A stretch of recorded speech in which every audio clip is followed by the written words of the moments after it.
It's the max that I can do. I'd like to do a little sound test. The picture, honestly, looks beautiful. And let's do a sound test. Like you introduce the situation, or you present yourself and introduce the situation in Ukraine where you are, and so we'll have the sound. Okay. My name is Fabian Abreu. I'm the spokesperson for the UN Office for the Coordination of Humanitarian Affairs, OCHA, here in Ukraine. I am now in a rural zone of the Kherson region. It's an area that, as you can see, is affected by the flooding. Okay, it's the sound is not great. We can't hear you very well. Would you just have the AirPod? Do you have a microphone or something, or maybe you have a cable with a microphone incorporated? Because we can't hear you very well. No, I can try to change the connection. Must be a connection thing, because the AirPods don't really work well. Let me try to use other Wi-Fi. It might be a connection issue. Plus, there's a machine next to you that does this beep. It's a truck. It's a truck going backwards or something, and you have this beep. I hope it's. Is there a way that this machine can stop from 10:30 until 45 until you are done? It's gonna stop right now. They're just approaching with supplies.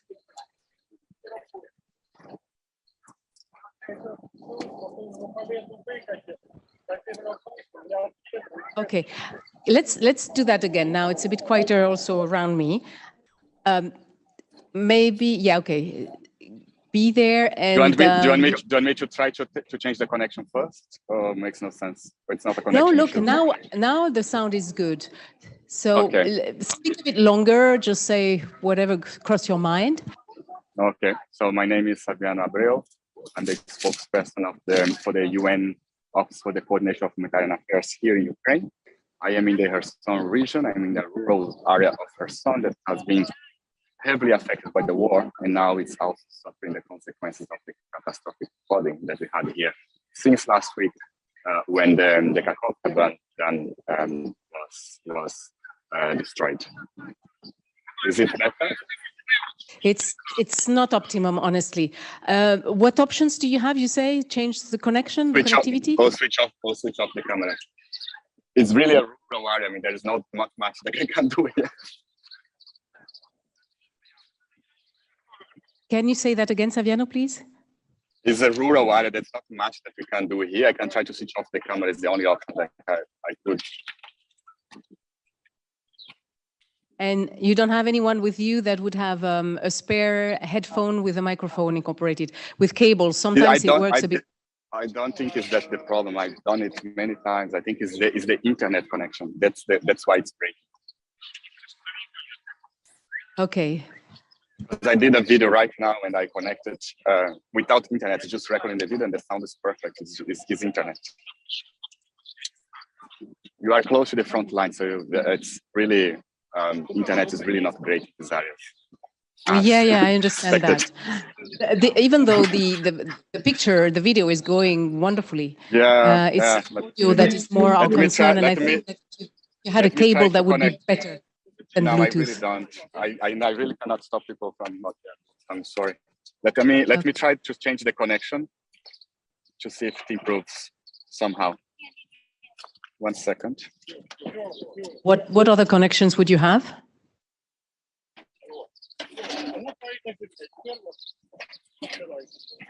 Okay, I'm using another internet connection now. I'm using my mobile phone connection. Does it sound better somehow, or it's the same? It sounds a bit better. Yeah. There's less breakup. Speak more, please. So my name is.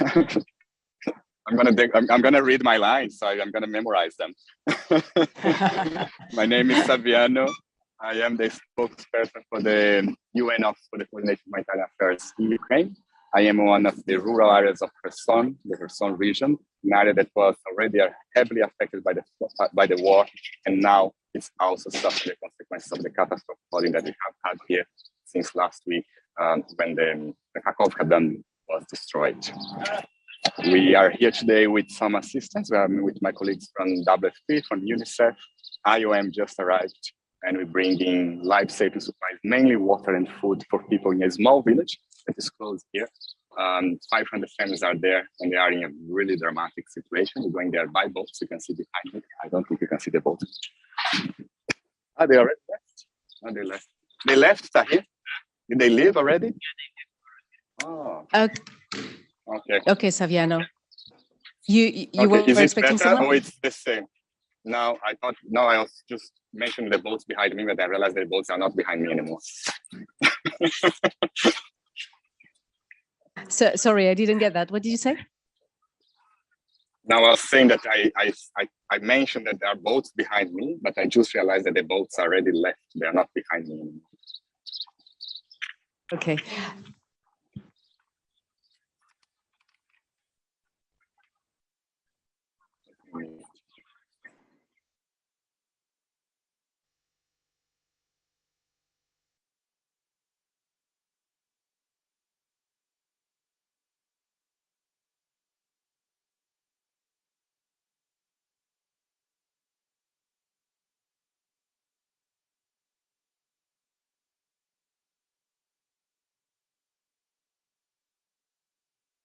Recording in progress.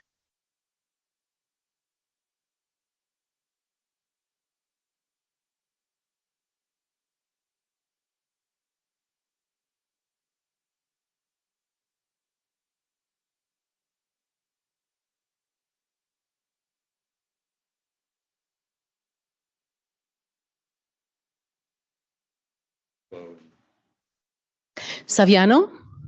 So the video is really great. The audio is not optimum.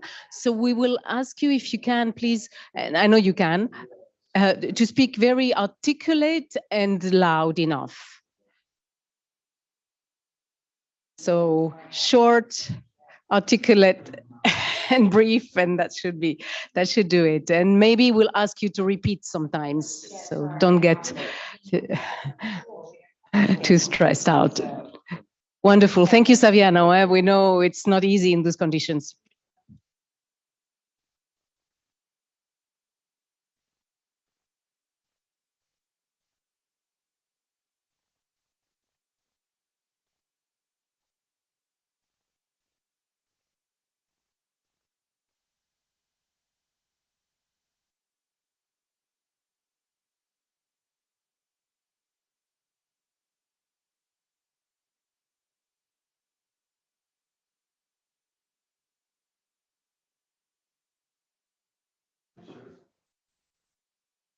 Dr. Qiuxiang Tai, Yes, good I'm morning. here. I Good just morning. wanted to do a quick sound check with you, please. So, can you hear me? Can you just introduce yourself? Just say one sentence briefly. Okay. My name is Qiuxiang Tai. I'm a technical officer from the WHO Department of Health Product Standards and Policy. That's fine. Wonderful. Thank you so much. You're good. Thank you.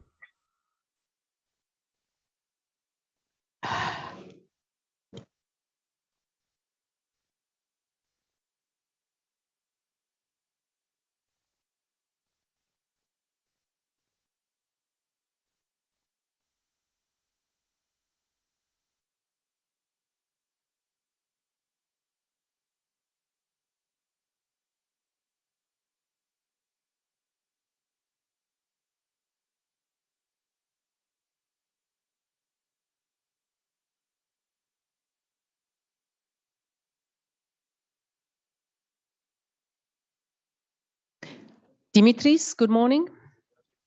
Can you hear me?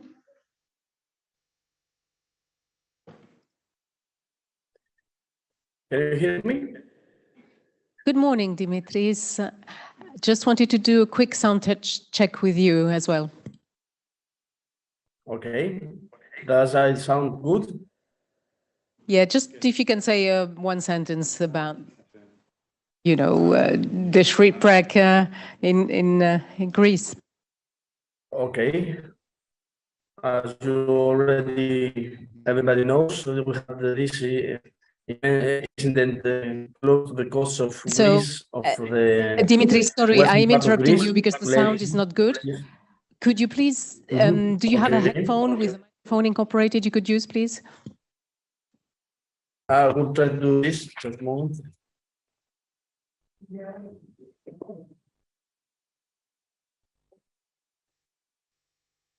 Can you hear me now?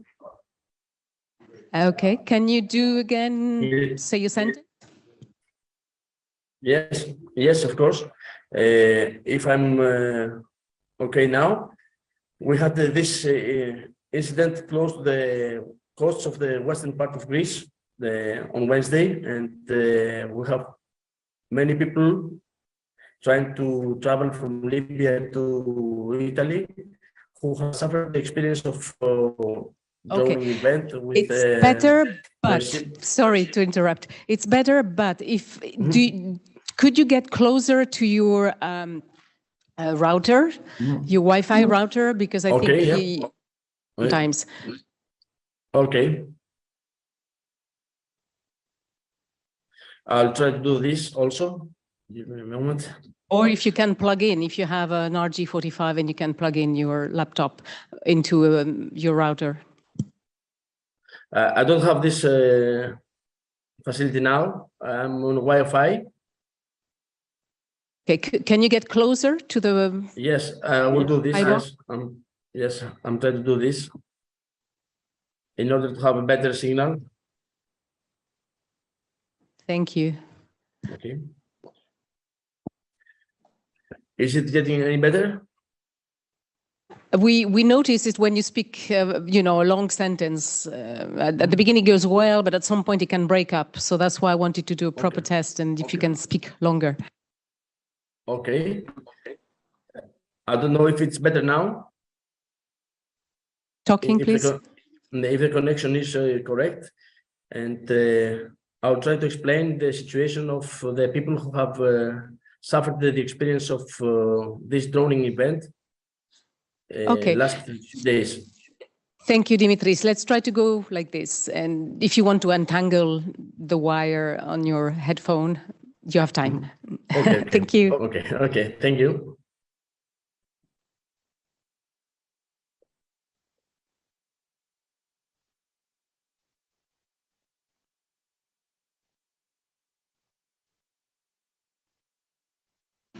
A very good morning to you, and thank you for joining us at this press briefing at the UN office at Geneva today, the 16th of June.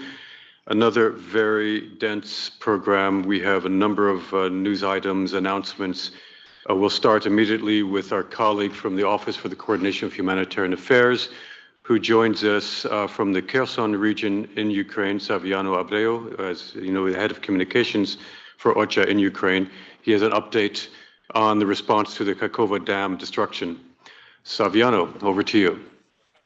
Thanks, Rolando. Yes, I'm here in the rural area of the Kherson region. We came here today with the colleagues from WFP and from UNICEF to support people from a small village that's here, 500 families more or less here in this small village, facing a dramatic situation, not only because of the flooding, but this village was already affected by the war before the flooding started last week. We are using boats here today. You can see it behind me. The river was the fastest option. Rolando, I'm not sure if you can hear me. We hear you. You're coming in okay. There's background noise, though. Maybe somebody near you, if you can have them maybe move forward. Can you stop the radio? I'm live now. Yeah, please. Thank you. That side, please.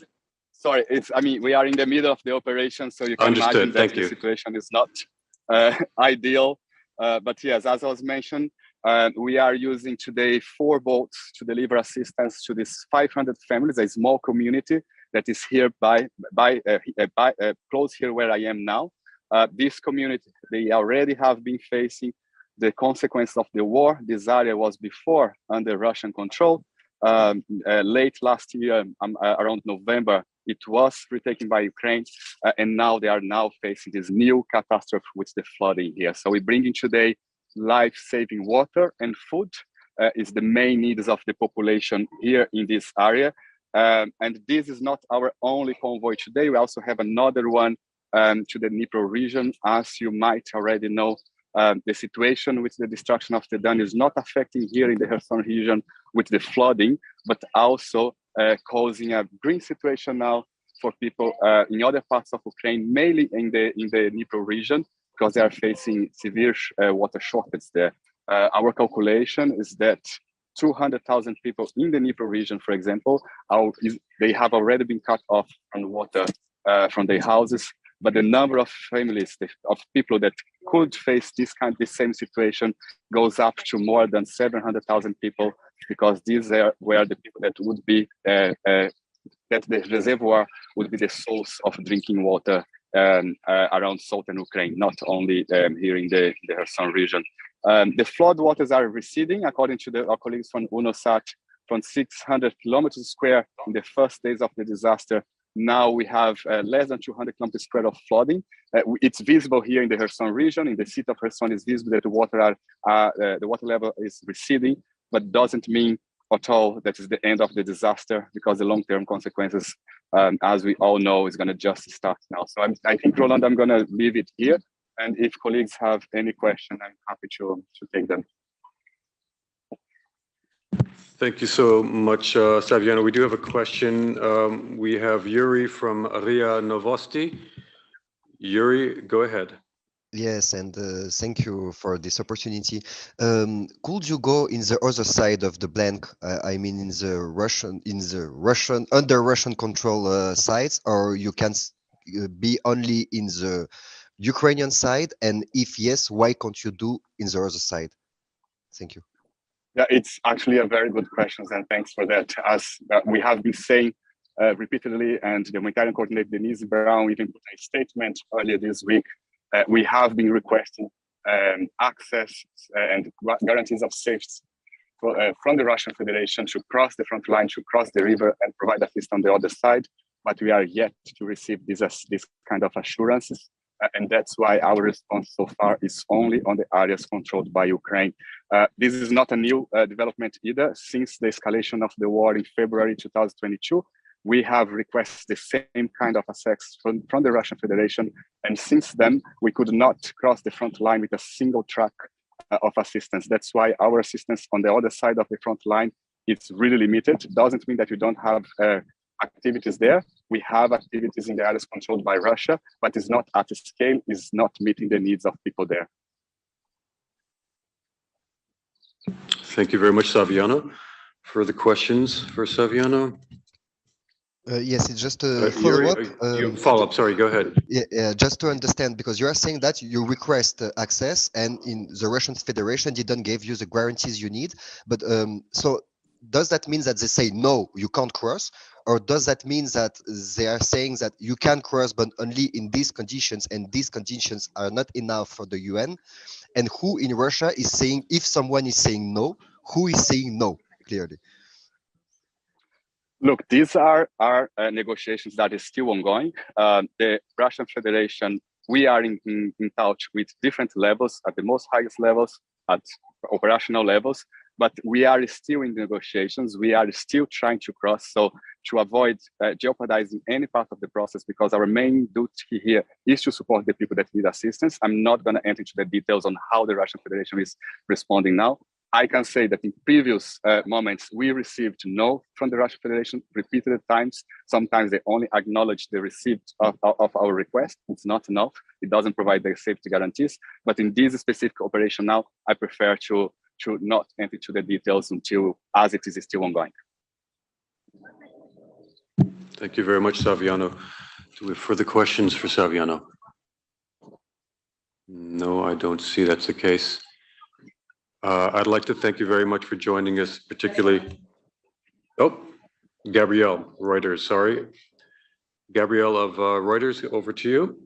Thank you, Rolando, and thank you, Saviano. Just a quick question. You say the waters are receding, and we know that there are concerns about mines in the area. Is that something that you've sort of witnessed on the ground? Are there any concerns related to that right now that the waters have begun to recede? Thank you. Thank you. I think the UMAS colleagues connection there maybe can complement, but yes, it's a huge concern for us here in Ukraine, because this area, Ukraine is one of the most mine-contaminated countries in the world. We already know that. And here in the southern part of the country is one of the main issues, is the reasons why, for example, agriculture in Kherson, in Mykolaiv, in Zaporizhzhia, and had been impacted because of the mine contamination. So the floodwater is moving the mines, is a reality. Also, when the floods recede, the sediments of the flooding can also cover the mines, making the demining process much more difficult. And we are working with the government, we are working with the emergency services to provide them with mapping of what it was before of the flooding, and of course we're going to provide support to the government on the way forward. But it is a concern. Accidents here were already too common. Dozens of mine accidents every month here in the Kherson region, the neighboring Mykolaiv region as well. So of course, something that we have to take care of and work with the government to ensure the safety of civilians, but also the safety of humanitarians working here. Thank you so much, Saviano. In fact, Gabrielle, and colleagues, one of our briefers today is Abigail Hartley, next to me now, Chief of Policy, Advocacy, and Donor Relations of the UN Mine Action Service. She can add one point on this particular question.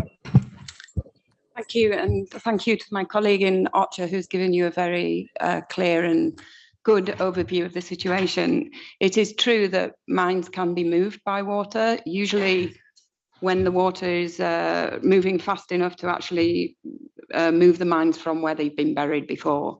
As my colleague said, when the waters subside, the mines are there. Good thing is that mines float, so they do stay on the surface, but of course there's a lot of other flood debris, and they can get buried in sediment. So it is a challenge that adds to the already awful situation there, but the Ukrainian state services have done a good job of demining so far in the Ukraine, and we wish them good speed in this latest challenge that they have.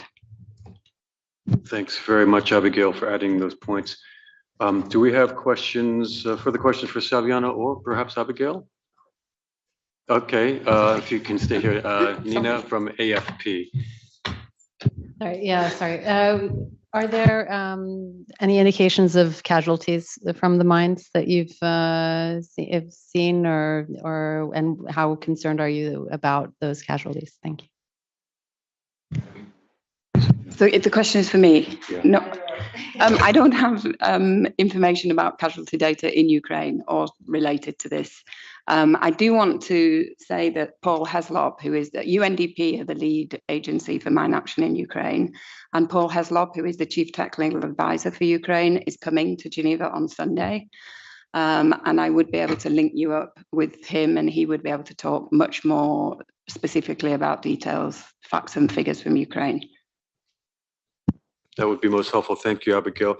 Saviano, I don't believe you have anything, or do you have anything to add on this point? No. Just reiterate that the mine accidents were already a reality here before. So we used to have dozens of accidents here in this region. Also in the Kharkiv region, it's quite common recently. I don't have in hand also any numbers. We also don't have verification from our side, but it's just to give a picture that it was already an issue here. And of course, we are working with the government to support them, as Abigail mentioned, but it is a reality that we cannot forget at all. Thank you so very much, Saviano, and of course, Abigail. If you can stay with us, I know you have another item to brief on. Good luck to you, Saviano, in this difficult circumstance.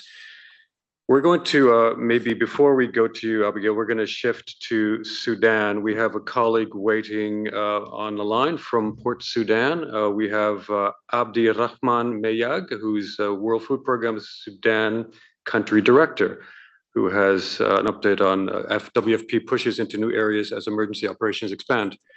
Yes, Abdi Rahman, over to you.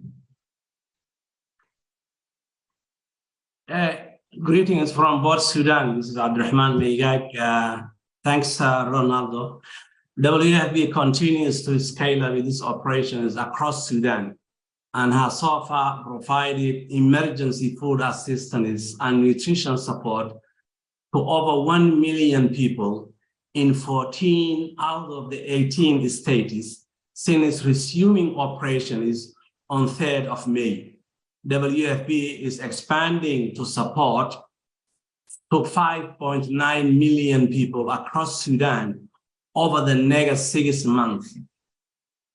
Last weekend, WFP provided vital nutrition assistance to children who were evacuated from the Maigoma orphanage in Khartoum, where dozens of children tragically died in the early weeks of the conflict.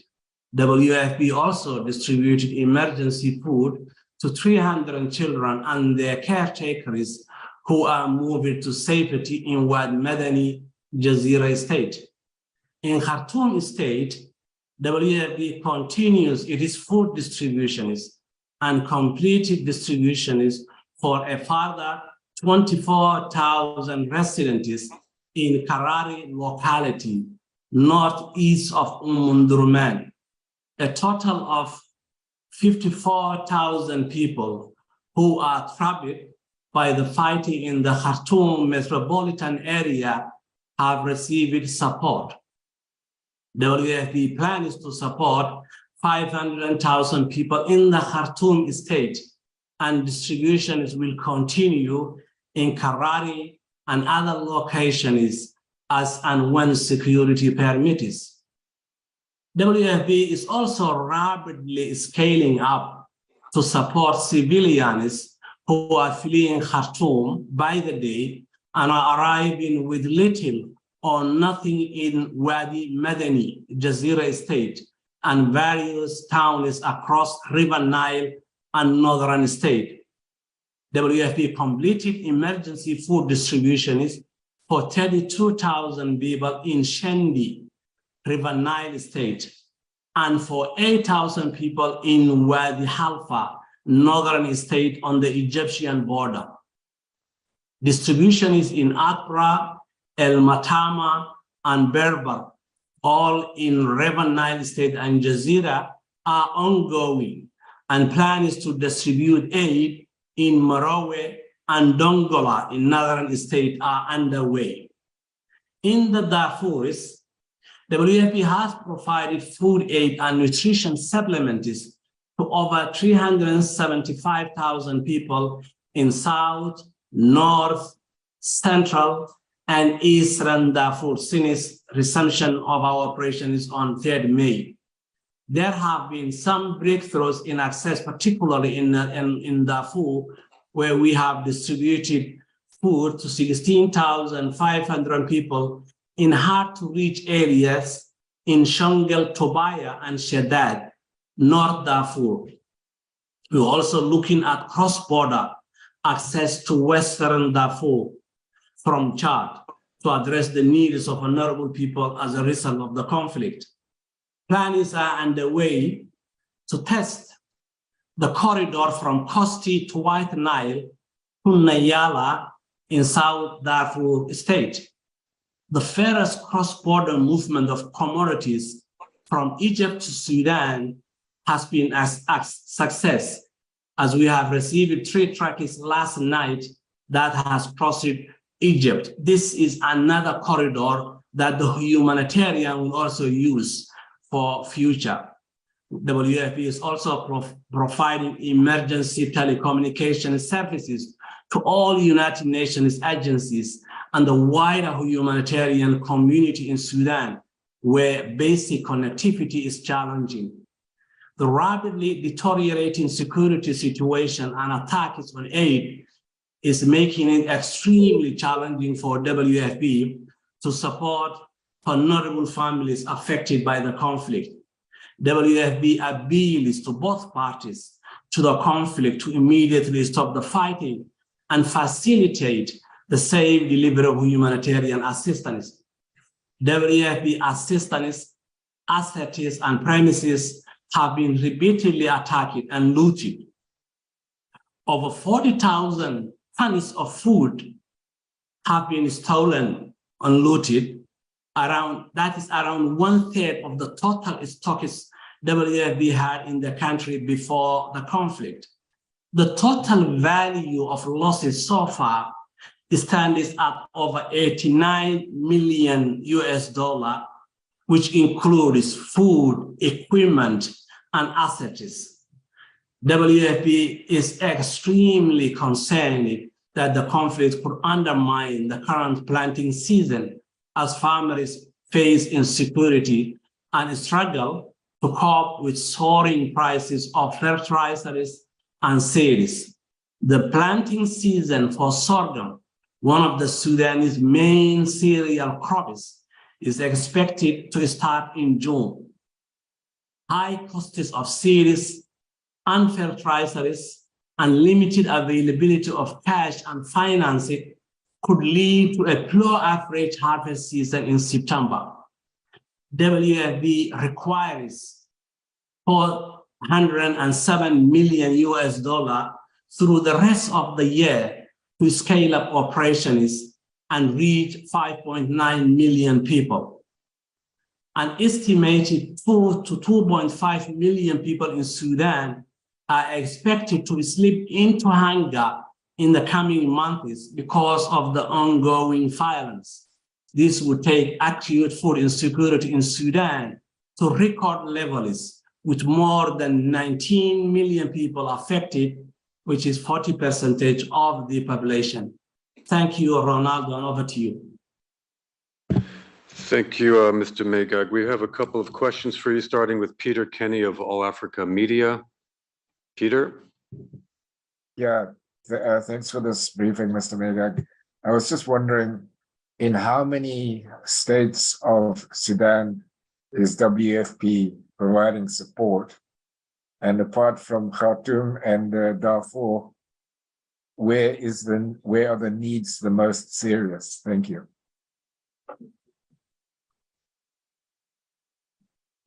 Over to you, Mr. Megag. We are now reaching 14 states out of the 18 states in Sudan. Darfur, obviously, is the most complex and most deteriorating regions in the country. The fighting between the two parties only are not taking place in Darfur, but the tribal and ethnic dimensions are also taking place in Darfur, Kurdistan, and Blue Nile. So these are areas that really been affected and will deteriorate further if there are no delivery of assistance and there's no security. Over to you. Thank you. We have a question now from Catherine Fiancon of France 24. Catherine.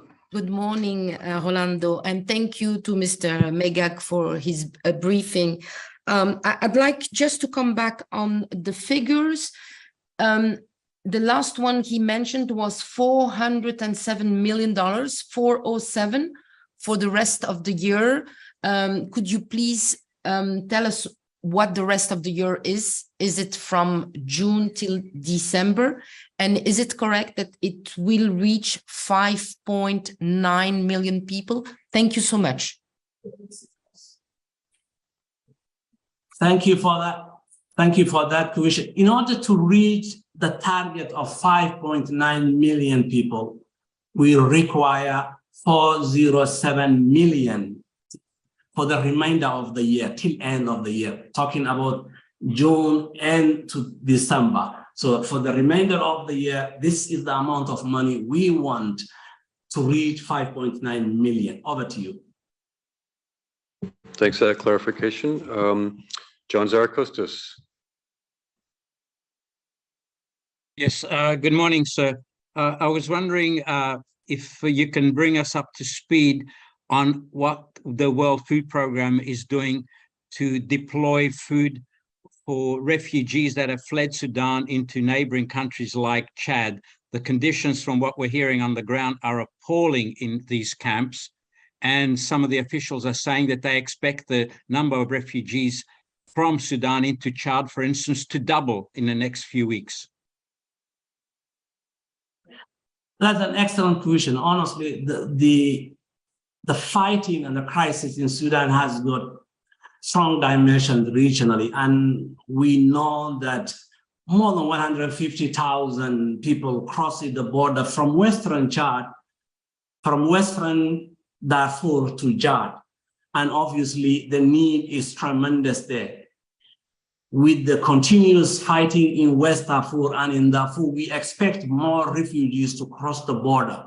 So obviously the need is there, and we are appealing to international community, not only be providing assistance to inside Darfur, but also to the neighboring countries like Chad. So obviously the details of the numbers and requirements could be, we could get it from WFP Chad, but we know that there is an urgent need of support. It's just increasing day in and day out. Over to you.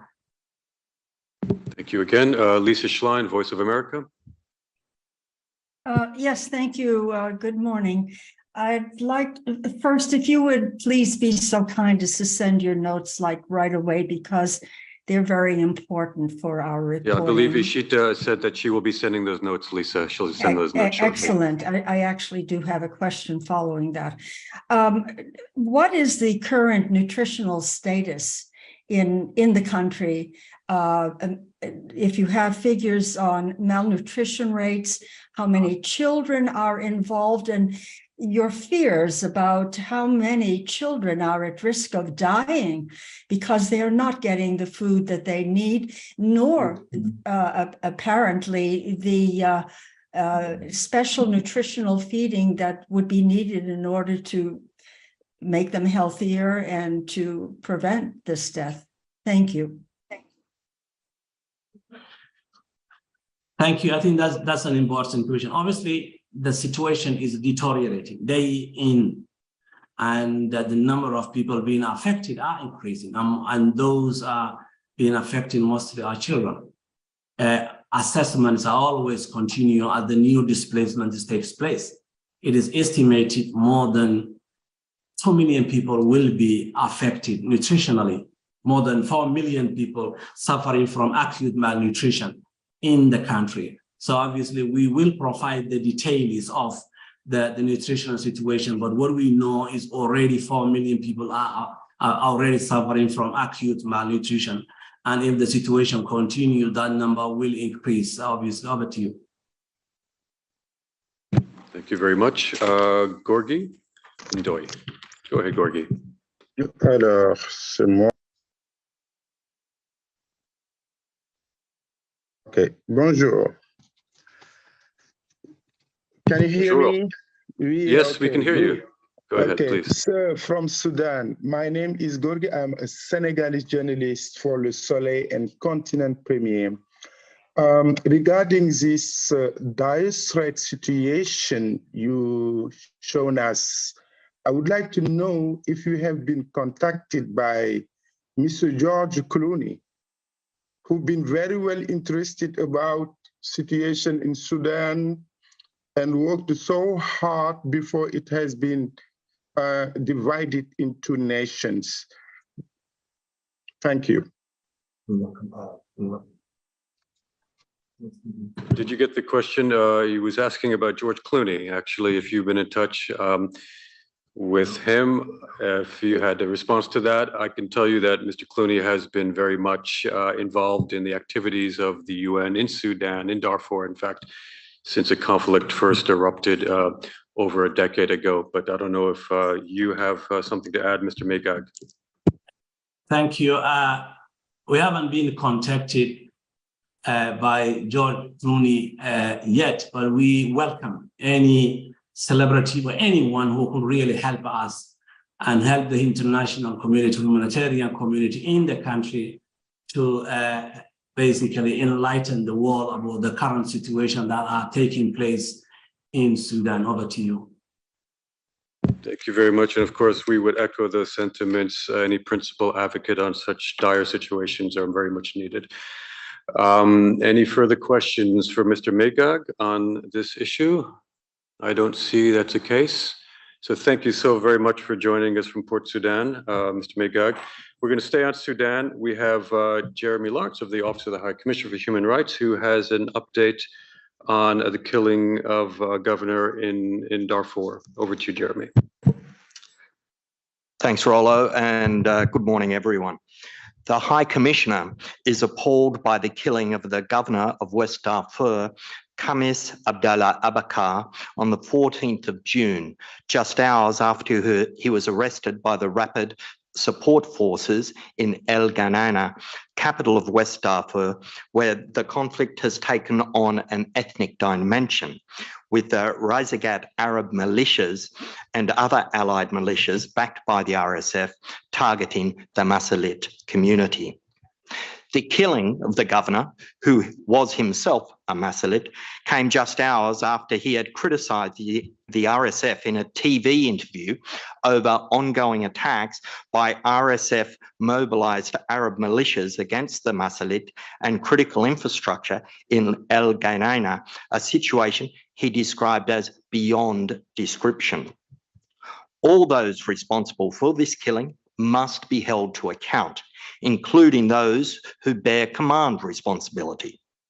Alongside liability of the direct perpetrator, Governor Abakar was in the RSF's custody, and it was the RSF's responsibility to keep him safe. His killing was the second high-profile killing in El Ganaina in a matter of days after the older brother of the traditional chief of the Masalit, Tariq Abdelrahman Barelden, was killed. We are also deeply concerned by the rise in hate speech in West Darfur, as it could further inflame tensions. Our office has reviewed video clips recorded by members of the Arab militia boasting about their victories. One video appears to show a militia member walking in an empty street saying, now in Al-Thawra neighbourhood, the killing of the Nuba has been successfully accomplished. The expulsion of the Masalit has been successfully accomplished. Sons of dogs. We call for justice and accountability for extrajudicial killings and all other violations and abuses that have occurred during this ongoing conflict. We also appeal for the immediate cessation of hostilities in El Ganaina and throughout Sudan, and the immediate establishment of a humanitarian corridor between Chad and El Ganaina, as well as safe passage for civilians out of all conflict areas. El Ganaina has been under large-scale and repeated attacks by RSF and allied fighters since the 24th of April. They have targeted districts inhabited by the Masalit, preventing the movement of people, goods, and humanitarian aid, and destroying essential infrastructure. All this amid a communications blackout since at least the 19th of May. Thank you. Thank you very much, Jeremy. And I just take this opportunity to draw your attention, remind you of the statements that we issued earlier this week. One on behalf of the UN Transition Assistance Mission in Sudan, UNITAMS, on the killing of the governor in West Darfur, Mr. Khamis Abdullah Abakar, through which they strongly condemn this heinous act. And they called on the perpetrators to be swiftly brought to justice and for the cycle of violence in the region to expand no further.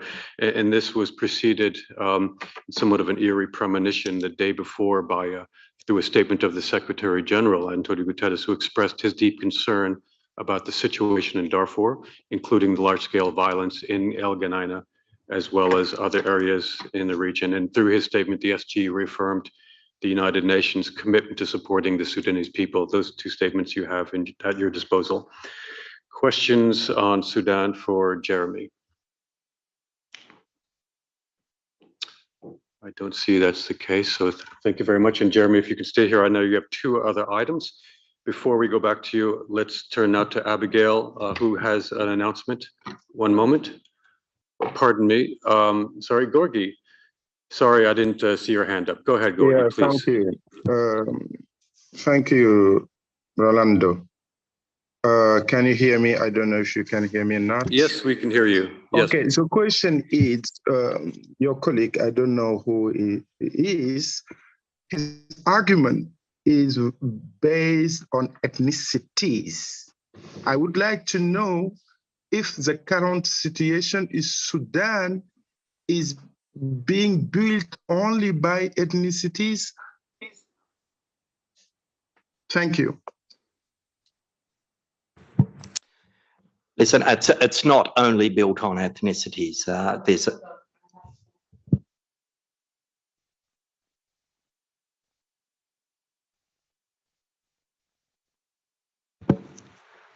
Thanks, Gorga. Yes, it's as you know, it's a complicated matter. We have drawn your attention to the ethnic dimension to this, which of course is of grave concern for our office and more broadly the UN. So, as I stated at the beginning, there are other issues at stake here. So I think I can leave it at that. Thank you, Jeremy. Okay, if you can stay with us, we will now go back to Abigail for an announcement to UNMAS. Thank you very much, Rolando. I'm here to pique your interest, hopefully, in coverage of two related and important meetings that are happening at the WMO this coming week. So from Monday to Wednesday, there will be the Anti-Personnel Mine Ban Convention intersessional meetings, which will take place under the presidency of Germany. The meeting will gather thematic committees on clearance, victim assistance, cooperation assistance, and treaty compliance. And Ambassador Goebel will update on universalization efforts and plans, and also the destruction of stockpiles. So the delegates to that meeting will reflect on achievements. They will be assessing how the Oslo Action Plan is being implemented. We'll be looking at areas that need increased attention ahead of the 21st meeting of states parties that will take place in November. In the second half of the week, so on the Thursday and Friday, we will be holding the 26th International Meeting of Mine Action National Directors and United Nations Advisors, which is abbreviated to the NDM-UN meeting, also at the WMO. So this meeting brings together affected states, UN advisors, UN partners, NGOs, and other organizations to exchange ideas and address challenges in the mine action sector. The overarching theme of that meeting is mine action cannot wait, underscoring the urgency of our work.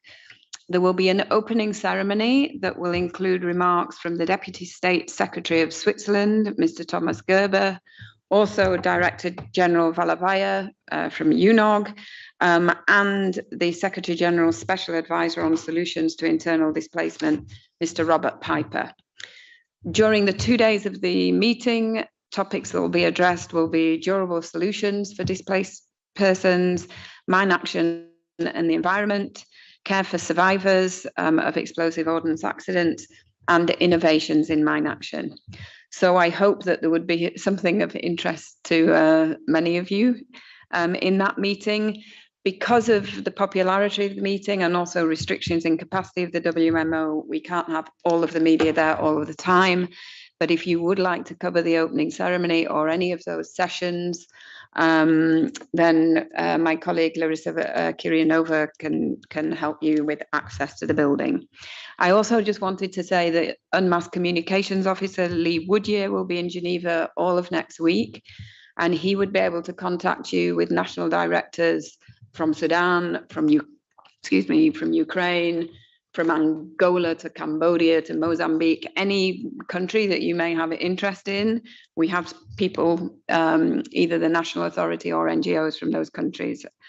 And I believe that UNOG has a detailed overview of the people that will be there and also the themes of the meeting.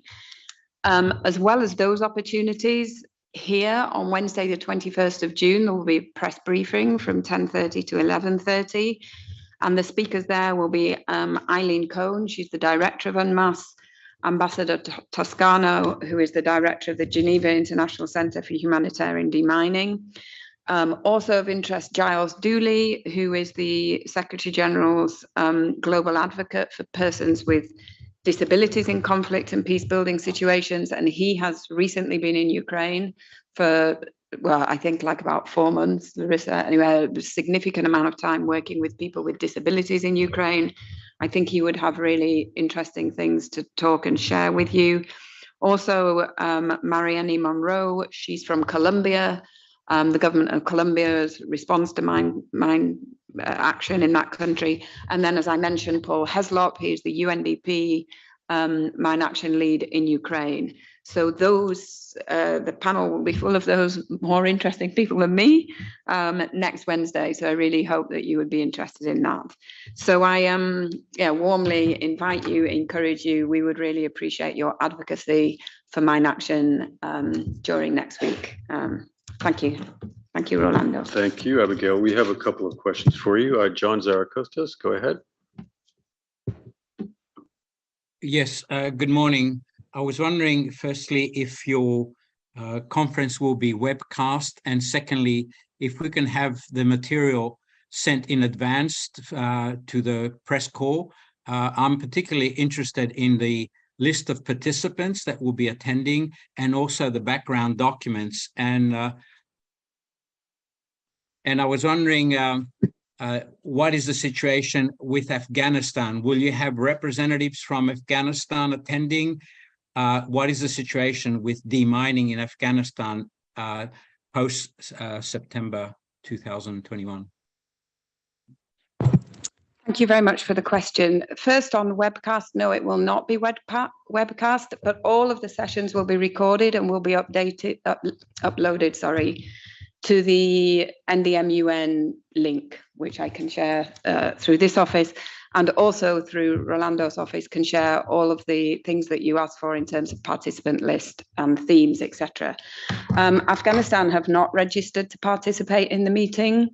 I myself was there in January, and I can say the biggest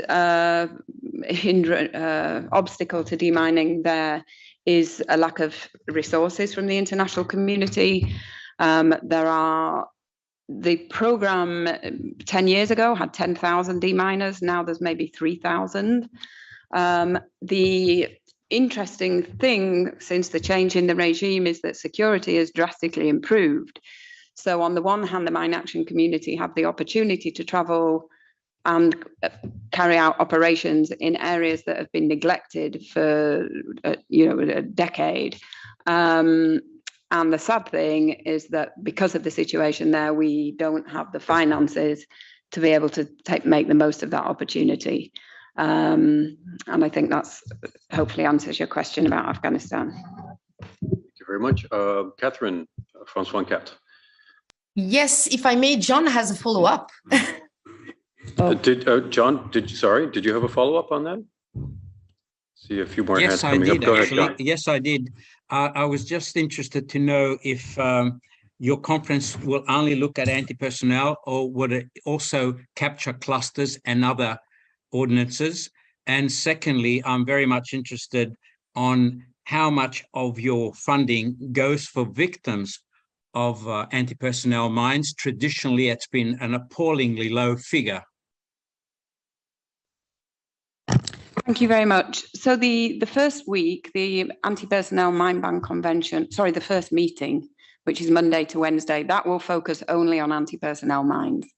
The second 2 days, the National Directors meeting, we look at explosive ordnance writ large, IEDs, UXO, anti-tank, anti-personnel mines, clusters, the whole 9 yards.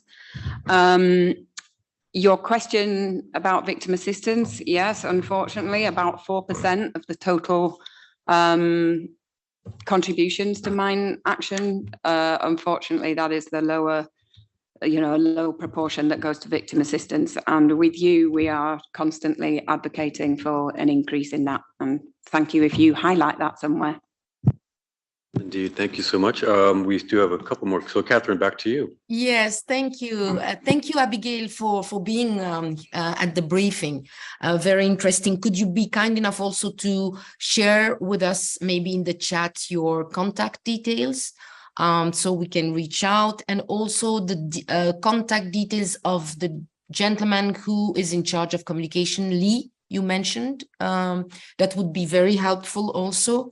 And regarding the national directors, I suppose that you're going to share the list with Eunice. And so when we want to reach out with certain national directors, how are we supposed to proceed? As if I understood well, we're not allowed to go to be in the room or around the rooms. And if you could also, if I understood well too, there's a press conf scheduled for next Thursday. Will the participants be in person in the room, and will we? Okay, so I think that's it for the moment. Thank you, Abigail. Thank you very much, and I'm so delighted that you are enthused to know how you can get in.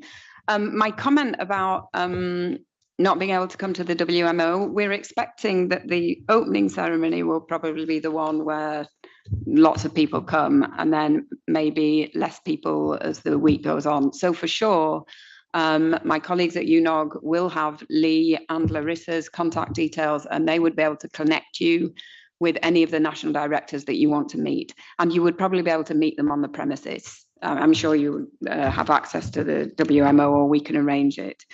So it would be to go through UNOG and Lee and Larissa, and we will share their emails and mine. Just to emphasize the press briefing that you mentioned, they will all be in person, flesh and blood on this podium. And it's Wednesday, not Thursday, but I'm sure that would be in the program. Yep. Thank you. Thank you indeed. We will, that is, Eunice will share these details, contact details, and all the information we get from Abigail and her colleagues. So thank you very much. We still have, sorry, Catherine, is this a follow-up to your questions before we go back to? Yeah, just Wednesday at what time is the briefing? And also, you have a new director, Madame Eileen. I don't know if I pronounce it well, Eileen Cohn. When has she been appointed? So when was she appointed? She doesn't feel very new. I think she must have been here for, I don't know, 5 years. She was the deputy for a while. So forgive me for not really quite remembering when she went from deputy to being the director. But I can find out, or I'm sure it's actually probably on our website. There's a page dedicated to her. But she will be here at the press conference, and you did pronounce her name right. And there was another thing that you just asked. I just forgot. What was the first thing, Catherine? Sorry. Oh, the time of the press. 10:30 to 11:30. 10:30 till 11. It's okay. And about when she took office, in fact, with the pandemic. I mean, I'll check on the website because actually, that's making you. Agnes left in July. Agnes left in July of I'm trying to think of the pandemic, 2020, I think. But you can check the website for specific details. Yep, I'm sure you can find all the relevant information. Thank you. Jan-Dirk Herberman, go ahead. Yes, good morning. Can you hear me? We do. Okay, great. I've missed the first part of your briefing, so maybe you've mentioned that already. There have been reports by NGOs like Human Rights Watch that the Ukraine, who's a member of the convention, have used APMs. And I know that the president has been quite concerned about these alleged users. So how will this feature next week at the session? And if substantiated, what kind of consequences would there be for the Ukrainians as a member state using APM? Thanks. Thank you very much. Yes, you're right. So the Human Rights did issue a report on landmine use in Ukraine, in which they allege that Russian forces have used at least 13 types of AP mines, and Ukrainian forces have repeatedly used rocket-launched anti-personnel mines. So the international campaign to ban landmines and the Cluster Munition Coalition has asked, and they will be asking states parties in the mine ban meeting at the beginning of the week to urge Ukraine to investigate this use of AP mines, to report on this in a transparent manner, to secure their remaining stockpiles of AP mines, and to ensure these are not used again, and that the treaty is fully respected. And so that is the first part of the process, to bring to bear the responsibilities of states parties. And the next steps would depend on Ukraine's response to this first request. Thank you. Thank you, Abigail. I think we've exhausted all the questions for you, so thank you very much and good luck next week. Thank you very much, Roland and everybody. Of course. Now we move to Cambodia, staying with Jeremy on the podium here. Go ahead. Thanks, Rollo. I believe you should have all received now the High Commissioner's statement on Cambodia. I'll read you out now an abridged version of that. The UN Human Rights Chief, Volker Turk, has today urged the Cambodian government to act swiftly to enable and protect a conducive environment for a free and fair general election next month, saying he is deeply concerned by the curtailing of civic space ahead of the poll. He says ahead of the election, there must be an open and pluralistic environment that guarantees the rights to freedom of expression and opinion, and freedom of assembly and association. These elements lie at the core of an open and free society, as envisaged by the Universal Declaration of Human Rights. The National Election Commission earlier this year disqualified the Candlelight Party and the Khmer United Great Nation Party from running for election, while long prison sentences had been handed down against other opposition figures. Heavy fines have also been imposed on other political actors. And this week, the Prime Minister said the government would amend the election law to bar anyone who boycotts the vote or encourages others to do so from running as a candidate in future elections. Such an amendment, if enacted, will constitute an overbroad restriction on the right to freedom of expression and a breach of the right of all citizens to stand for election, guaranteed by the Constitution of Cambodia and international human rights instruments. Human rights defenders, trade unionists, and political activists reportedly face legal sanctions for having exercised their rights to freedom of expression, peaceful assembly, or association protected by international human rights instruments, including the International Covenant on Civil and Political Rights ratified by Cambodia in 1992.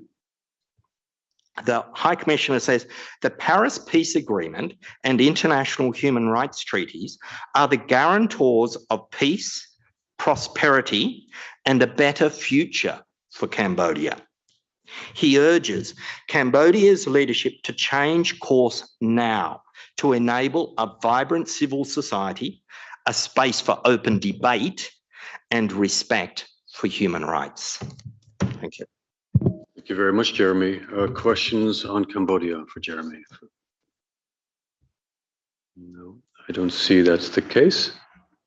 So thank you very much. We'll stay with you, but we will move countries. We are actually now going to speak about the situation in Greece, the tragic situation in Greece, the shipwreck specifically in front of Greece. So we'll start maybe with Jeremy, who's got an update, and then we have colleagues on the line from the International Federation of the Red Cross, colleague from Greece and a colleague from Hungary who will also give an update. Over to you, Jeremy. Thank you. The appalling loss of life in the Mediterranean Sea was an horrific tragedy, the UN High Commissioner for Human Rights, Volker Turk, has said today. The High Commissioner expressed his condolences to those who have lost loved ones. 78 people are known to have died and up to 500 are missing. Among them, large numbers of women and children. He stressed his solidarity with the survivors and the families of the victims. What happened on Wednesday underscores the need to investigate people smugglers and human traffickers and ensure they are brought to justice. The High Commissioner reiterated his call to states to open up more regular migration channels, enhance responsibility sharing, ensure arrangements for the safe and timely disembarkation of all people rescued at sea, and the establishment of independent monitoring and oversight of migration-related policies and practices.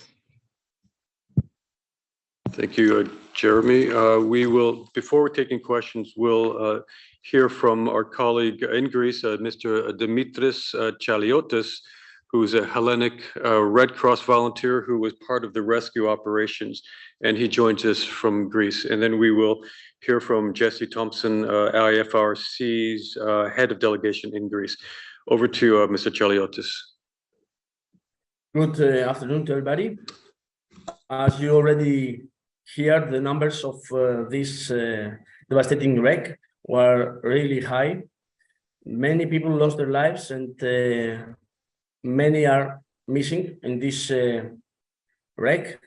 We, as Red Cross, we had received the persons who survived this wreck at the very first moment and tried to provide them first aid and psychological support in this event. Unfortunately, these people were really in shock and really in a very bad condition. And the problem is that this was not the only case in the area. We often face these situations, and we had to provide first aid and assistance to all these immigrants who travel from Northern Africa to Europe. It is a really devastating situation, and it is a really common situation in our place to deal with these people who suffer all these experiences. Thank you very much. We'll now turn to Jesse Thompson from Hungary, IFRC's head of delegation in Greece. Over to you. Good morning. As we've heard, hundreds of people around the world are really in deep sorrow and distress because of this tragedy. Hearing that their son or cousin or sister died, or having no idea if their loved one was even on the boat or if he or she is alive. They might have been on the boat themselves. And as we heard from Dimitri, in deep shock of the terrible tragedy that they've survived. As the International Federation of the Red Cross and the Red Crescent Societies, we are deeply saddened by this tragic event. And we really do send our most sincere condolences to the victims, to their loved ones, and to everyone affected. As Dimitri said, this is one of many incidents like this that we've seen in Greece in the recent months and years. As we heard from my dear colleague at the Hellenic Red Cross, they have been on the scene from the very first moment, and the Hellenic Red Cross has been assisting the survivors of the shipwreck. Their Samaritan rescuers, their specialized nursing staff, and other volunteers from the branch in the region have been on the ground from the very, very first moments, providing aid, relief support, food, and psychological support. With so many people searching for loved ones, the Hellenic Red Cross is also helping to connect those in search of missing loved ones and to help those survivors find their loved ones and reconnect. We are standing in solidarity with the Hellenic Red Cross, and we are standing by wherever we can if support is needed. When such a tragedy takes place, we can't deny that action is needed. We cannot turn a blind eye to this tragedy and the tragedy of avoidable deaths at sea. Since 2014, the Central Mediterranean has become the deadliest migratory route at sea, with 26,000 lives lost, and we know that the number is likely much, much higher.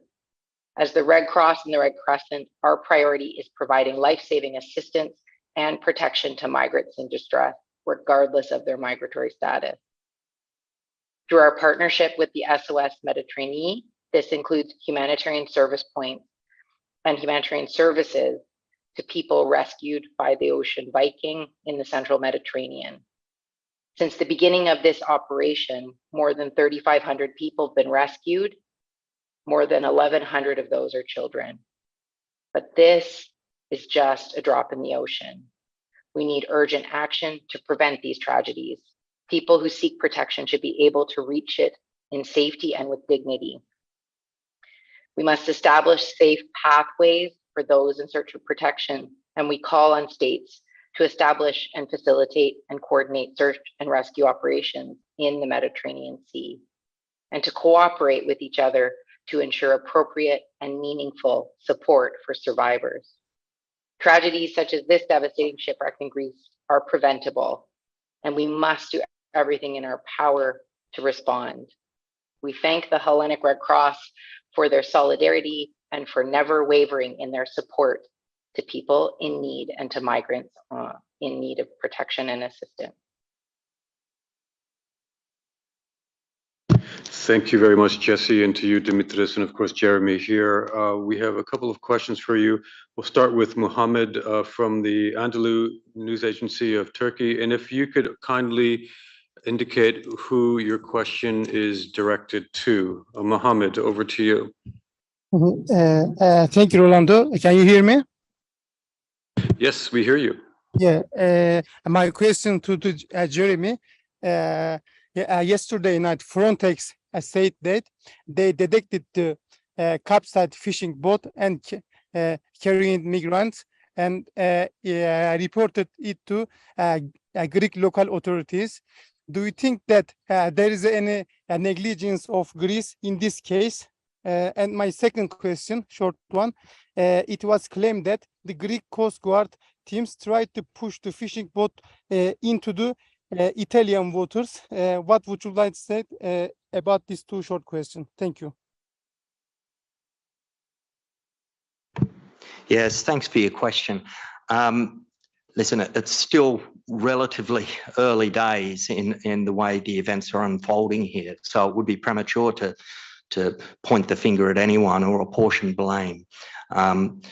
Obviously, there needs to be a thorough investigation into the events that unfolded during the course of this tragedy, and hopefully we can come up with some answers and learn from the experience. Thank you. We have Nina of AFP in the room here. Go ahead, Nina. Thank you. I was sort of along the same lines. I was wondering if you have more information about whether a call of distress went out about the reaction of the authorities in this case. And you're calling for a thorough investigation. Do you think that should be done nationally, or is this something that it should be looked at internationally? Thank you. So just to repeat more or less what I'd said earlier, that I just don't think we have the full, we know to the full extent what actually transpired. Like you, I've read the reports, and there are many, many reports on what has happened. Suffice to say that it's an absolute tragedy that so many lives have been lost. And I think probably the estimates, the 78 that I mentioned, are probably a gross underestimate. And like you, I've read about the 100, possibly up to 100 children being in the hold. So there's a lot of questions that need to be asked, and only time and a thorough review of what has happened will provide answers to that. Thanks, Jeremy. John Zarkostas.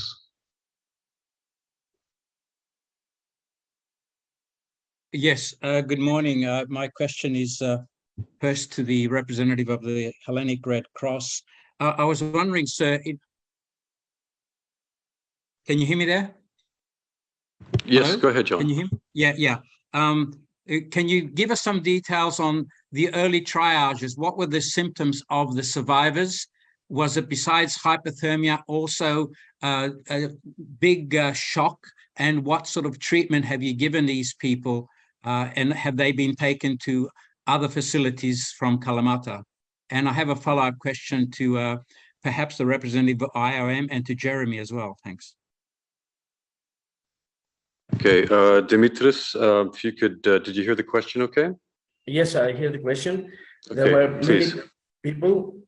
Yes, there were many people on this wreck that have been affected from the exposure to the weather conditions.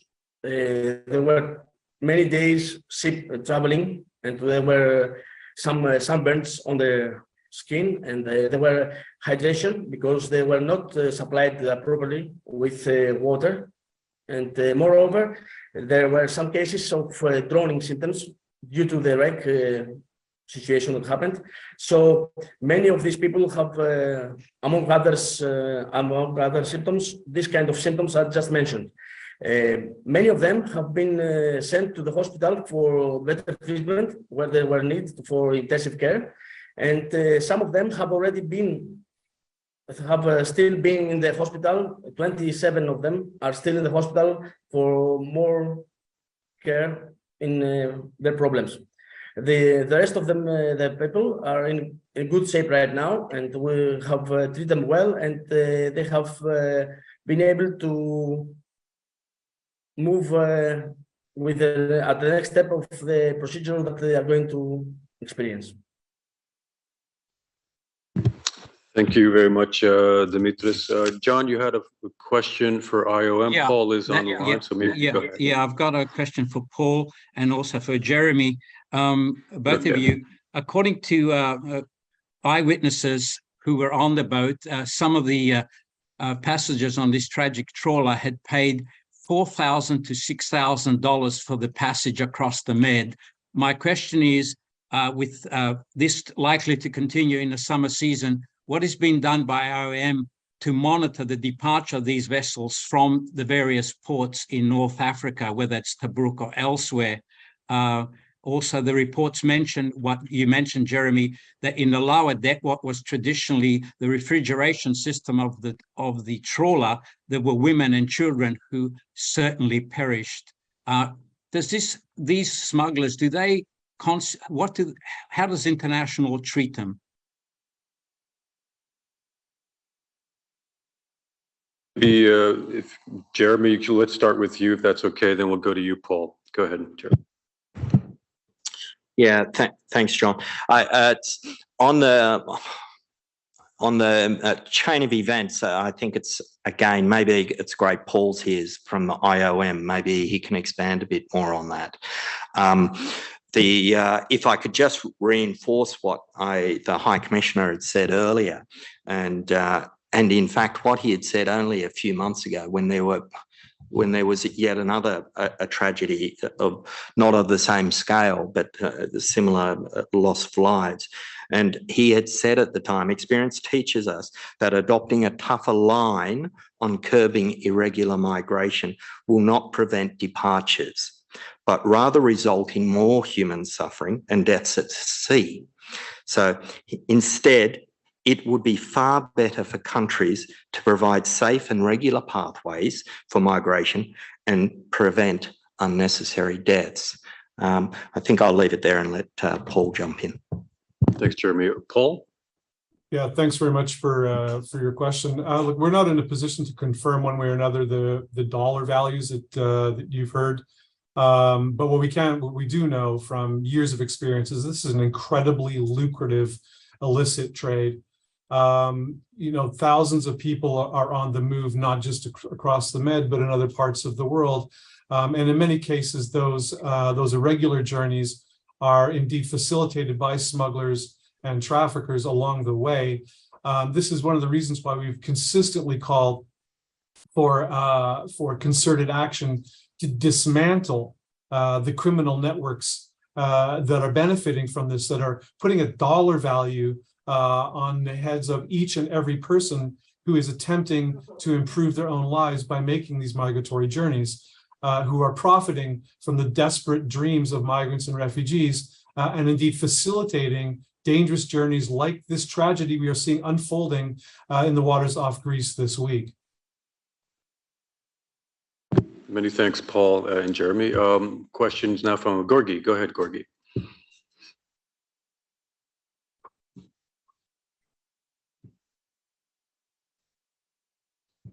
Gorgi, go ahead.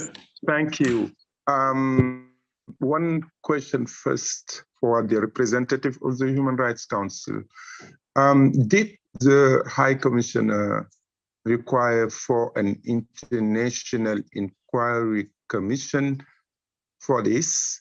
Secondly, for people from the Hellenic Red Cross, I would like to know if you know right now the country of origin of these migrants. Thank you.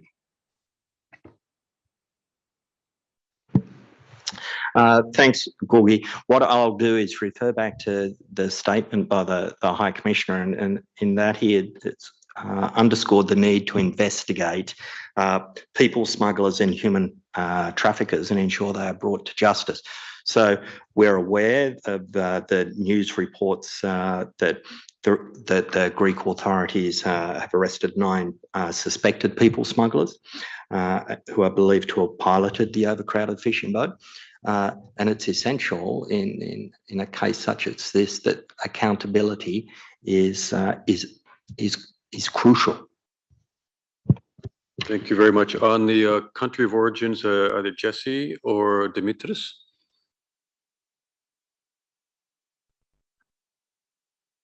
Yes, if you can hear me. Yes, go ahead. Regarding the origin of the people who were involved in the incident, according to the statements of the survivors or the documents they have on them, most of them are originated from Libya and Syria. Okay, thank you very much for confirming that. Frank Jordans of the Associated Press, go ahead. Hi, I'd like to come back to Jeremy because you very diplomatically avoided answering the question from the AFP colleague about an investigation. But you did say the questions need to be asked. So I'd like to ask you, who do these questions need to be asked of, and who should be doing the asking? Who should be asking the questions? Is it the national authorities in Greece? Is it some sort of international body? Yes. So in the first instance, it would always start at the national level. So all the relevant states involved in one way or another in this tragedy. So that would be the obvious starting point. And then you'd take it from there. At what level? At an international level, I wouldn't be privileged to make that judgment at this stage. But it's a responsibility ultimately that should be shared between all states, the origin, transit and destination countries. Thank you, Jeremy. I think that's it for the questions on Greece. But before we close, maybe I can just ask either Jesse or Dimitris if you had any final comments on this before we move on. No, I see that's not the case. And of course, I just remind you that the SG, of course, Secretary General Antonio Guterres expresses his deepest condolences to all those who perished in this tragedy. And he did, in response to a question yesterday, I should just point out that he said this is not a Greek problem, this is a European problem. He thinks it's time for Europe to be able to be in solidarity, to define an effective migration policy for these types of situations, not to happen again. That was uttered by the Secretary General at a press conference yesterday. Okay, then we have now exhausted Greece, so we will hear from Pascal Sim for the upcoming session of the Human Rights Council starting on Monday. Thank you, Rolando. Good morning, everyone. The United Nations Human Rights Council kicks off its 53rd regular session on Monday, June 19 at 10 a.m. in room 20 of the Palais des Nations in Geneva. During the next 4 weeks, the Council will address more than 30 thematic human rights issues, such as women's rights, climate change, and freedom of expression and opinion.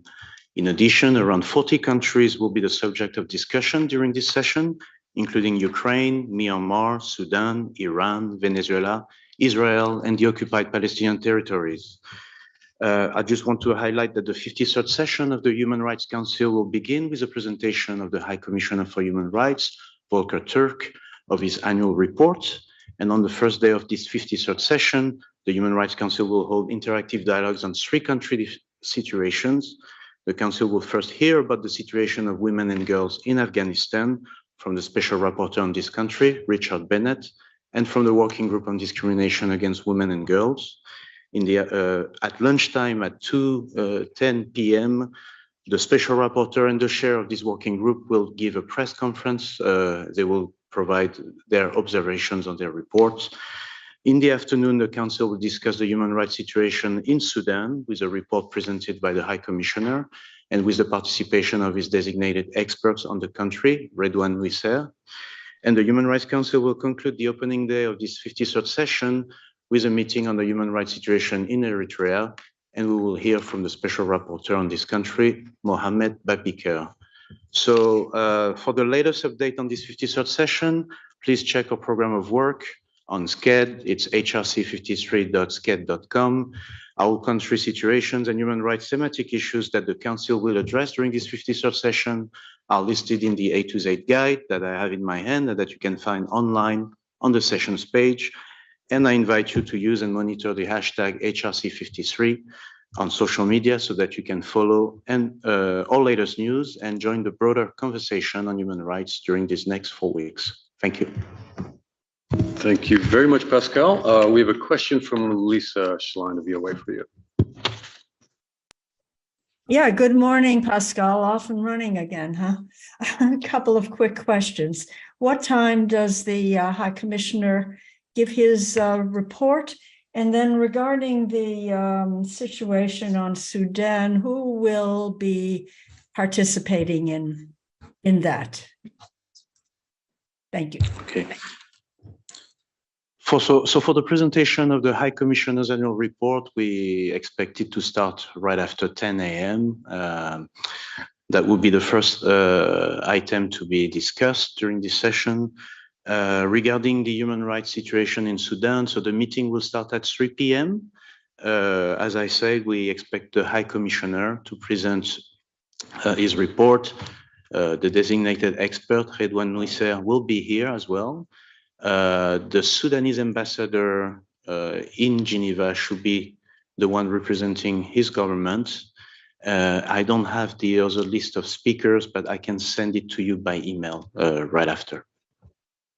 Thank you very much, Pascal. I don't see further questions for you, so wish you good luck. Thank you. Courage for the weeks to... Oh, John, go ahead. Sorry, I didn't see you. You're a little late on the trigger finger, so go ahead, John. Yes, hi. Actually, my question is not for Pascal, but for someone from WHO, if they're present on the latest casualty situation in the conflict in Sudan. Thanks very much. Okay, so thank you, Pascal, for joining us here. In fact, our next briefer is from WHO, in fact. So maybe if you don't mind holding that thought, John, we will hear from, firstly from Dr. Kwisang Teo, Technical Officer of the Department of Health Products Policy and Standards at WHO, who is presenting a new WHO report, Left Behind in Pain. It's about the unequal access to morphine for pain relief. Over to you, Doctor. Very much. Good morning, and thank you for inviting me to this Pele briefing. Today, WHO publishes a new report which describes the status of access to morphine for medical use. This report is titled Left Behind in Pain to highlight one of the main findings and sobering reality that access to morphine for medical use and strong opiates more generally is persistently lacking, particularly in low and middle income countries. This means that millions of people continue to suffer severe pain that could have been prevented if they had adequate and consistent access to morphine. Informed by data from various sources, including detailed statistics from the International Narcotics Control Board, the report finds that the global distribution of medical morphine is unequal and does not correspond to medical need. The report also presents findings from a WHO survey of stakeholders, which confirms the disparity in access between high and lower income countries and in different regions. Half of the respondents from low income countries and 1 in 5 respondents from lower middle income countries reported that nearly all, or at least 80% of people did not receive morphine or other strong opiates despite medical need. The report also explains why people do not have safe access to morphine when there is a clear medical need, how some system factors could be put in place to enable safe access, and offers areas of action to improve safe access to morphine for medical purposes. Now, pain is a major public health problem globally. One study estimated between 6 billion and 21 billion days in physical and psychological serious health-related suffering associated with the need for palliative care and pain relief. If you like, this is equivalent to a hypothetical scenario of having more than 95% of the entire population of the Netherlands or the population of South Africa suffering pain for 365 days every year. Now, leaving people behind in pain when effective medicines are available for pain management, especially in the context of end-of-life care, should be a cause of serious concern for policymakers. Morphine is an essential medicine which has been on the WHO model list of essential medicines since its very first edition in 1977. It is effective for relieving moderate to severe pain. It can provide fast relief. When internationally accepted guidelines are followed and used by trained professionals, evidence suggests that the risk of potential harm is low and clinically manageable. And importantly, morphine can be provided at relatively low cost. For all these reasons, the report calls for urgent actions from all stakeholders to improve safe access to morphine for medical use. It is not only about improving health, but also preserving human rights and dignity. Thank you very much, Doctor, for that update. And if Carla, if you can share Dr. Teiteo's notes. We have a question for you from Lisa Schlein, the Voice of America.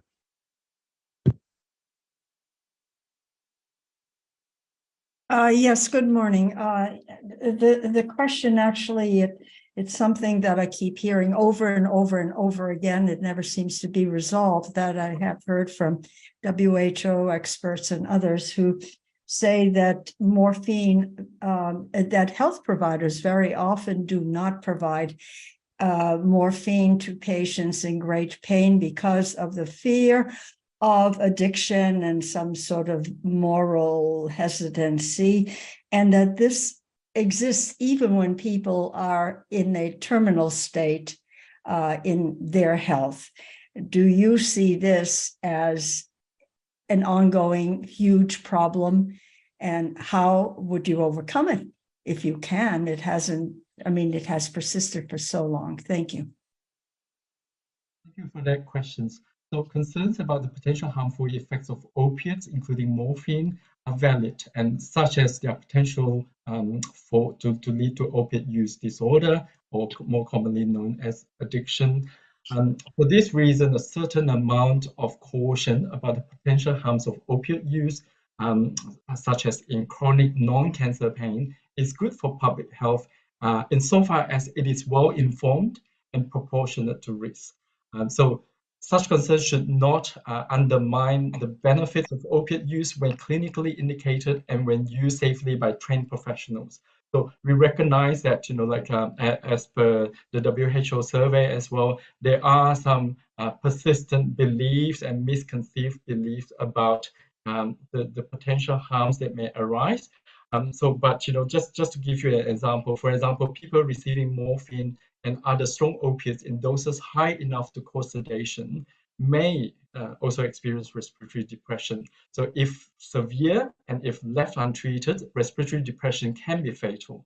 But we also want to stress that when internationally accepted dosing guidelines are followed, evidence suggests that significant respiratory depression is uncommon or rare and clinically manageable. So we really want to emphasize the focus of the report is really about safe access. It's really about balancing the risks and benefits in an informed way and and proportionate to the risk. Thank you. Thanks to you, Doctor.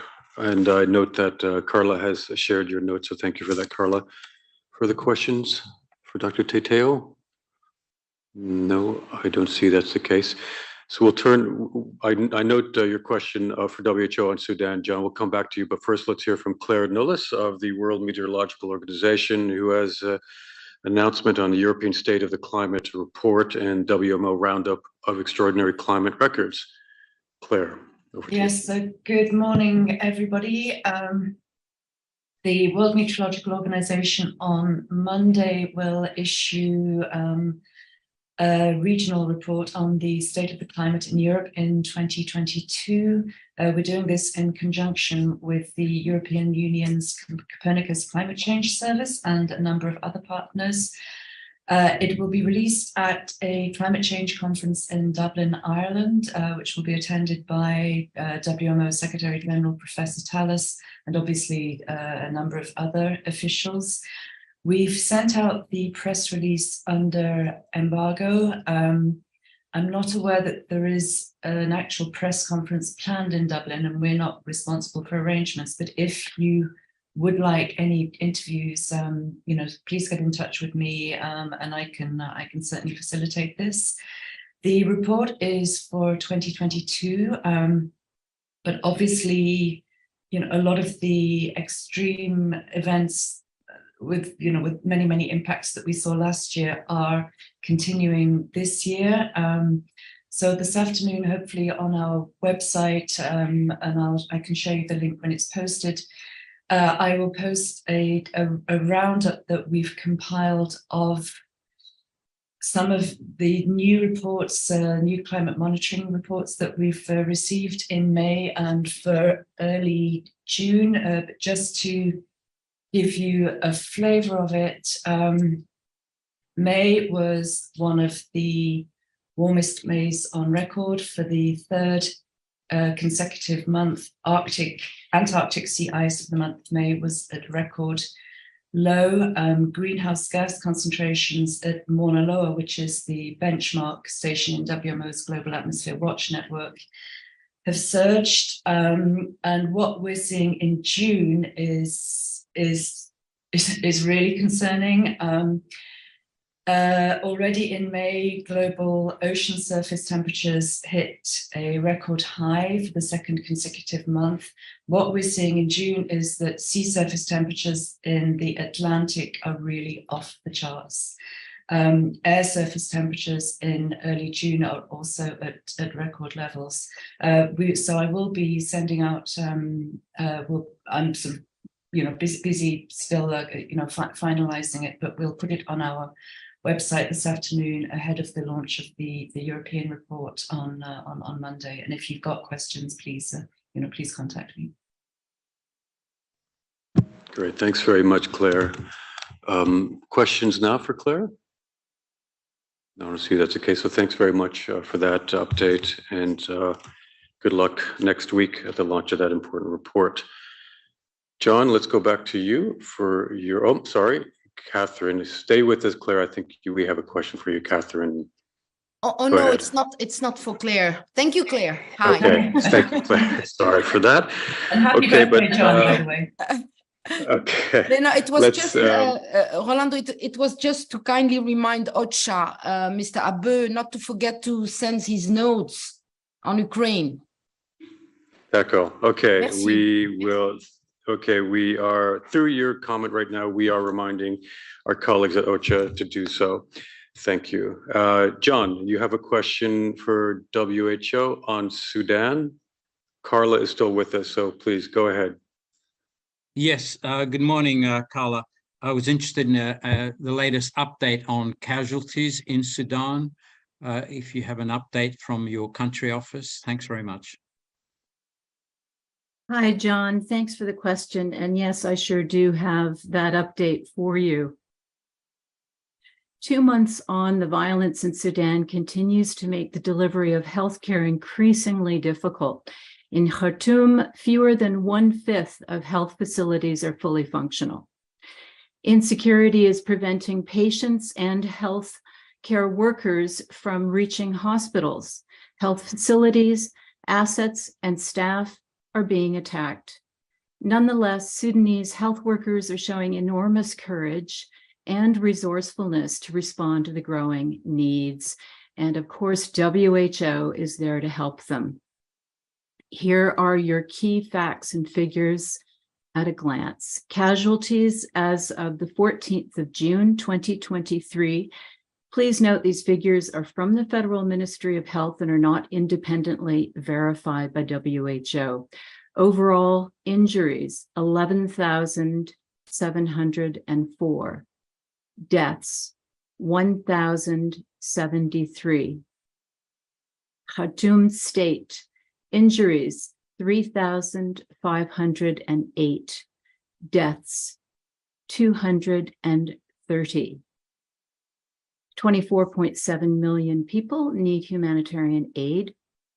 18.1 million people have been targeted for humanitarian aid as per the revised humanitarian response plan, which was launched in May 2023. 4 million children and pregnant and breastfeeding women are acutely malnourished.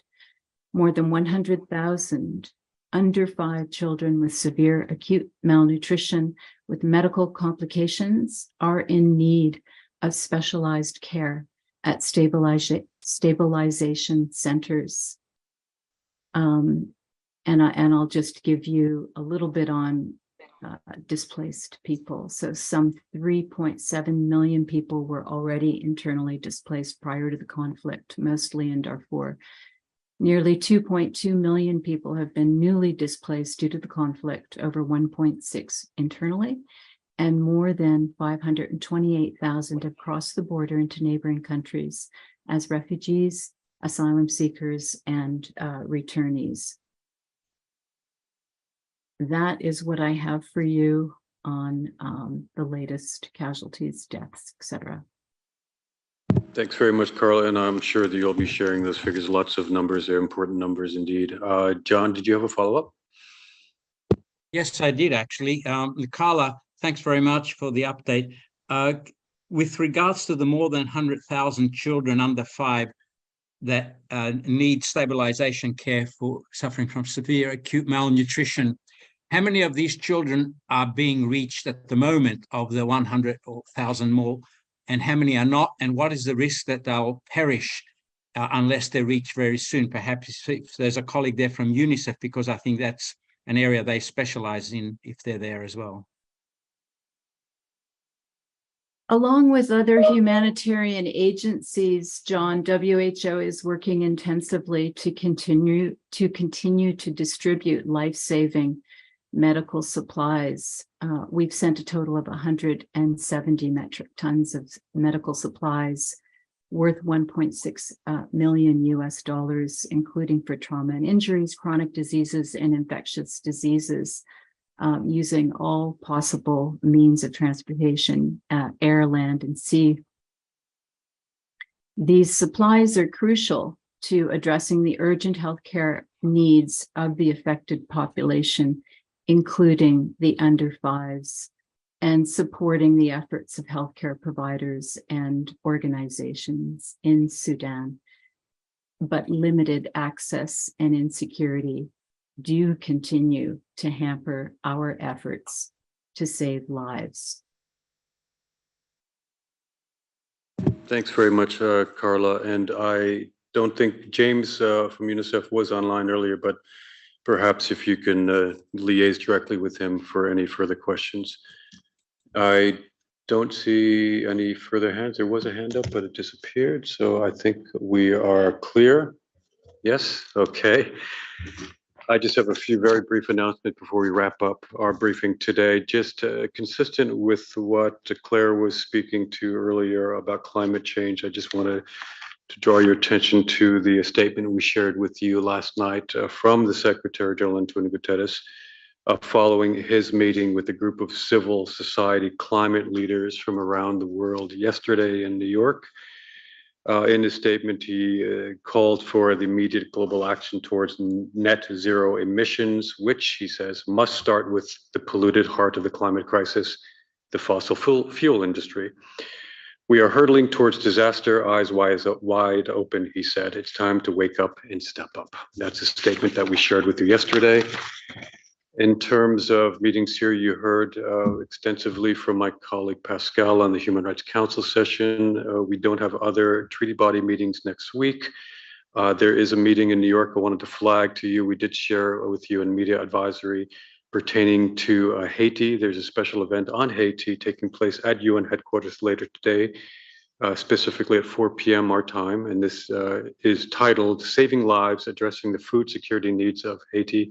This is webcast live. We'll feature the heads of UNICEF, Catherine Russell and Cindy McCain of the World Food Program, and several other speakers. Also, press conferences very quickly. We have the one that Pascal mentioned on Monday in this room at 2 p.m. We have a press conference to launch a joint report on the situation of women and girls in Afghanistan. That's Mr. Richard Bennett, the Special Rapporteur on the situation of human rights in Afghanistan, together with Dorothy Estrada Tank, who is the chair of the Working Group on Discrimination Against Women and Girls. That's here at 2 p.m. on Monday. Tuesday at 9:30, before this regular press briefing, we'll connect with Achim Steiner, the UN Development Program Administrator, who is currently in Ukraine. You received through UNDP media advisory pertaining to the 3-day mission of Mr. Steiner in Ukraine. He will be speaking to you here at 9:30 on Tuesday to provide a Ukraine backgrounder ahead of the International Donors Conference taking place in London on the 21st and 22nd of June. That is Wednesday and Thursday next week. So this is the so-called Ukraine Recovery Conference. Another press conference you heard from Abigail about the press conference from UNMAS on the 21st, Wednesday. Prior to that, sorry, I'm jumping around a little bit. On Tuesday afternoon, I should say, that Tuesday afternoon, the 20th of June at 1 p.m., the Commission of Inquiry on the Occupied Palestinian Territory, including East Jerusalem and in Israel, will be here on the launch of the Commission's latest report. Navi Pillay, chairperson, Milun Kotari, a member of the Commission, and Chris Sidoti, member of the Commission, will all be here to brief you on that report. And lastly, Thursday next, the 22nd of June, we have a press conference at 1:30 in this room. It's with the Special Rapporteur on the right of everyone to the enjoyment of the highest attainable standards of physical and mental health. This is Tlaleng Mofokeng, sorry. This is to launch the rapporteur's report focusing on digital innovation, technologies, and the right to health.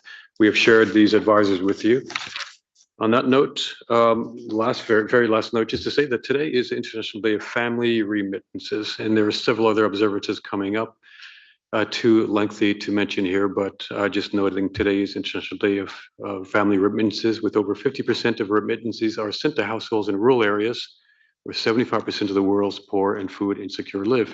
A little fact for you. That's it for me. I see a couple of hands popped up. Lisa. Thanks. Yeah, I got distracted. So I lowered my hand before, but it's up again. This is for Carla. A couple of quick things. First of all, I noticed you put your notes into the chat box. Could you send them by email? Because it's really tough to access it on the chat.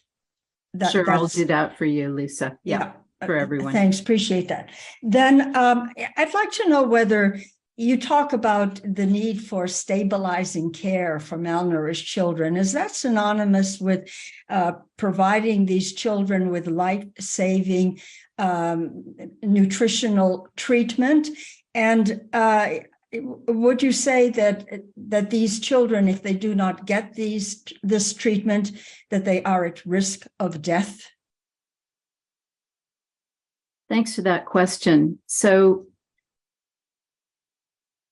I would say to that, Lisa, that the risk of worsening malnutrition is imminent with the prevailing inability to access or afford local markets, as well as a pause in WFP operations. Approximately 1/3 was already facing hunger before the fighting, and an estimated 50,000 severely, acutely malnourished children need ongoing, round-the-clock care. I don't have details on sort of parsing the differences between stabilizing and life-saving, but I would say that stabilizing is certainly a step in the right direction towards life-saving. I could also add that child psychological well-being is in a critical situation. Okay, thank you very much, Carla. Gorgi, did you have, oh, sorry, before we go to you, Gorgi, Lisa, did you have a follow-up for Carla? Yeah, just a very quick thing, Carla. Go ahead. But would you say that many of these children, if they do not get this care that they seemingly desperately need, that they are at risk of dying? WHO is very worried about these children, and we're doing everything we can to help them and to prevent them from dying. Peace is the ultimate solution. We need access. Indeed, peace is the ultimate solution. Sustainable peace. Okay, Gorgi, over to you. You have a question for me or for somebody else? And for you and for the representative of the Human Rights Council, coming back to the statement they made last Tuesday regarding Senegal, did you receive any response from the government? Thank you. Merci, Gorgi. I'll relay your message to our colleagues at OHCHR. They are not currently connected, but I will certainly, or maybe you could contact Ravina directly with that question. Merci beaucoup. On this note, I like to wish you a nice lunch and bon weekend.